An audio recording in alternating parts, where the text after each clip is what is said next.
নমস্কার, geography and we ভূগোল এবং আমরা ইউটিউব চ্যানেলে সকলকে স্বাগত জানাই। ভূগোলপ্রেমী বন্ধুরা, আজ আমরা আলোচনা করতে চলেছি এল নিনো নিয়ে।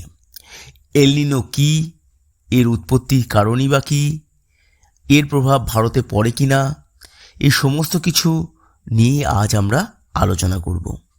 প্রথমে আমরা জানব এল নিনো কী। এল নিনো হলো প্রশান্ত মহাসাগরের নিরক্ষীয় অঞ্চলের মধ্য ও পূর্ব অংশে সমুদ্রপৃষ্ঠের তাপমাত্রা স্বাভাবিকের তুলনায় অস্বাভাবিকভাবে বেড়ে যাওয়ার ঘটনা। এটি পৃথিবীর অন্যতম গুরুত্বপূর্ণ একটি জলবায়ুগত ঘটনা। স্প্যানিশ ভাষায় এল নিনো শব্দের অর্থ হল ছোট্ট ছেলে বা শিশু যিশু, কারণ এই ঘটনাটি সাধারণত বড়দিনের কাছাকাছি সময়ে শুরু হয়। সাধারণত এল নিনো প্রতি 2 থেকে 7 বছর অন্তর দেখা যায় এবং 9 থেকে 12 মাস বা কখনো কখনো 2 বছর পর্যন্ত স্থায়ী হতে পারে। এবার আমরা জানব এল নিনোর উৎপত্তির কারণগুলি কি কি। এল নিনো সৃষ্টি হয় মূলত নিরক্ষীয় প্রশান্ত মহাসাগরের বায়ুপ্রবাহ ও সমুদ্র স্রোতের স্বাভাবিক অবস্থার পরিবর্তনের কারণে। এটি একটি একক কারণে নয়, বরং বায়ুমণ্ডল ও সমুদ্রের পারস্পরিক ক্রিয়ার ফলে ঘটে। এর উৎপত্তির প্রধান কারণগুলো নিয়ে আলোচনা করছি। প্রথম কারণটি হল বাণিজ্য বায়ু দুর্বল হয়ে পড়া। স্বাভাবিক অবস্থায় পূর্ব থেকে পশ্চিম দিকে বাণিজ্য বায়ু প্রবাহিত হয়। এই বায়ু উষ্ণ জলকে ইন্দোনেশিয়া ও অস্ট্রেলিয়ার দিকে ঠেলে দেয়, কিন্তু কোনো কারণে বাণিজ্য বায়ু দুর্বল বা কখনো উল্টো দিকে প্রবাহিত হলে উষ্ণ জল পূর্ব দিকে সরে যেতে শুরু করে। এটিই হলো এল নিনো সৃষ্টির প্রধান কারণ। ওয়াকার সার্কুলেশনের দুর্বলতা। নিরক্ষীয় প্রশান্ত মহাসাগরের ওপর পূর্ব পশ্চিমমুখী বায়ুপ্রবাহকে ওয়াকার সার্কুলেশন বলে। এটি দুর্বল হলে বৃষ্টিপাত ও বায়ুচাপের স্বাভাবিক বিন্যাস পরিবর্তিত হয়, ফলে এল নিনো আরও শক্তিশালী হয়ে ওঠে। আপওয়েলিং কমে যাওয়া। স্বাভাবিক অবস্থায় পেরু ও ইকুয়েডরের উপকূলে গভীর সমুদ্রের ঠান্ডা জল উপরে উঠে আসে বা একে বলা হয় আপওয়েলিং। এল নিনোর সময় এই আপওয়েলিং কমে যায়, ফলে পূর্ব প্রশান্ত মহাসাগরের জল দ্রুত উষ্ণ হয়ে ওঠে।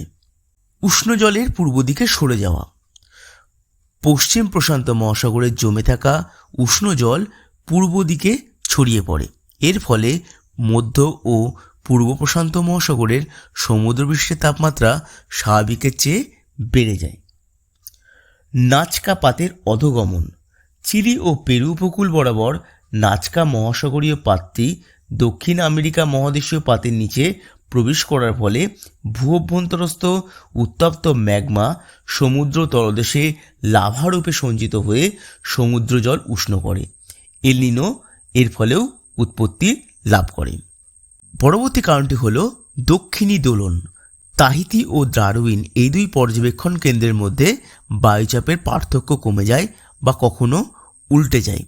এই পরিবর্তনের ফলে বাণিজ্য বায়ু দুর্বল হয় এবং এল নিনো গঠনে সহায়তা করে। এবার আমরা জানব সুপার এল নিনো কি। সুপার এল নিনো হলো অত্যন্ত শক্তিশালী এল নিনো, যেখানে মধ্য ও পূর্ব প্রশান্ত মহাসাগরের সমুদ্রপৃষ্ঠের তাপমাত্রা স্বাভাবিকের তুলনায় প্রায় 2 ডিগ্রি সেন্টিগ্রেড বা তার বেশি বৃদ্ধি পায়। উল্লেখযোগ্য সুপার এল নিনো বছরগুলি হল 1982 থেকে 83, 1997 থেকে 98, 2015 থেকে 16। এগুলোর সময় বিশ্বের বহু অঞ্চলে চরম খরা, বন্যা, দাবানল এবং তাপপ্রবাহ দেখা গেছে। এবার আমরা জানব ভারতের জলবায়ুতে এল নিনোর প্রভাবগুলি কি কি।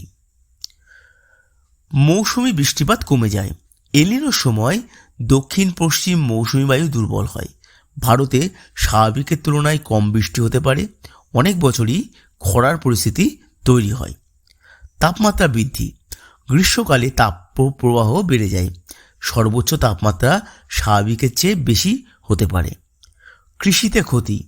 ধান, আখ, ডাল, তুলা ইত্যাদি ফসলের উৎপাদন কমে যেতে পারে। শীতের চাহিদা বৃদ্ধি পায়, কৃষকদের আর্থিক ক্ষতি হয়। জলসংকট। নদী, জলাধার ও ভূগর্ভস্থ জলের স্তর কমে যেতে পারে। পানীয় জল ও সেচে সমস্যা দেখা যায়। বনাঞ্চল ও পরিবেশ। বনাঞ্চলে অগ্নিকাণ্ডের ঝুঁকি বৃদ্ধি পায়, জীববৈচিত্র্যের উপর বিরূপ প্রভাব পড়ে। তবে একটা প্রশ্ন মাঝে মাঝে আসে, সেটা হলো এল নিনো কি সবসময় ভারতে খরা ঘটায়? না, এল নিনো থাকলেই যে ভারতে খরা হবে এমন নয়, কারণ ভারতীয় মৌসুমী বৃষ্টিকে আরও অনেক বিষয় প্রভাবিত করে, যেমন ভারত মহাসাগরের ডাইপোল, তুষারাচ্ছাদনের অবস্থা, আরব সাগর ও বঙ্গোপসাগরের সমুদ্রপৃষ্ঠের তাপমাত্রা, বিভিন্ন বায়ুমণ্ডলীয় প্রবাহের পরিবর্তন। তাই কিছু এল নিনো বছরে স্বাভাবিক বা প্রায় স্বাভাবিক বৃষ্টিও হতে পারে। ভিডিওটি কেমন লাগলো তা আপনারা অবশ্যই কমেন্ট করে জানাবেন। ভালো লাগলে আমাদের চ্যানেলটি সাবস্ক্রাইব করবেন এবং বন্ধুদের মাঝে শেয়ার করতে ভুলবেন না। ধন্যবাদ সবাইকে।